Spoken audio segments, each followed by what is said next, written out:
Ukrainian President Volodymyr Zelenskyy met with EU members at an emergency summit in Belgium, where they discussed major increases in military spending. European leaders continue to brainstorm its future security without the U.S. as Ukraine enters peace talks with the White House and Russia. A U.S. envoy is tasked to establish a framework for a ceasefire, but pressure mounts against Ukraine after the Trump administration suspended aid and shared intelligence with the war-torn country. Jason Gaidola joins us live with more tonight. Good evening, Jason. Good evening, Manisa. Fighting doesn't appear to have slowed down as well after a Russian missile struck President Zelensky's hometown today.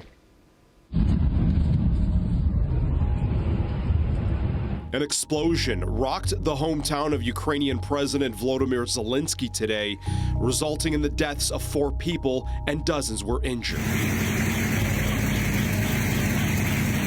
Ukrainian officials say a Russian ballistic missile struck a hotel, one that was accommodating volunteers from the U.S. and Britain who survived the attack. Away from home, Zelenskyy is in Brussels for an emergency summit. I want to thank all our European leaders, first of all, and for such strong support. Discuss on strong support from the very beginning of the war. Ukraine is shoring up more support, and allied nations say they're ready to ramp up their military and security spending. It is about damn time. This is something that we have been asking for a long time, that the European Union, that Europe is capable of standing up on its own 2 feet. For Europe to say that we are ready to put, finally, our money where our mouth is. Increased funding that could climb up to $800 billion for defense.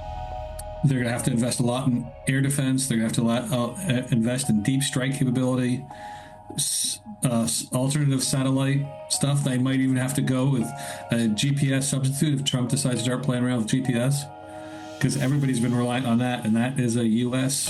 thing. So it's the hard part that people aren't really appreciating is how much specialized stuff the United States brings to bear.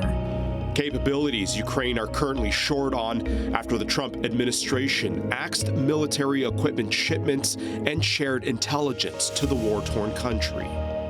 Very candidly, they brought it on themselves. The Ukrainians, what I mean by that. Look, when we were in the Oval Office last week on Friday, what happened became a very combative press conference that went on for almost, 50 minutes.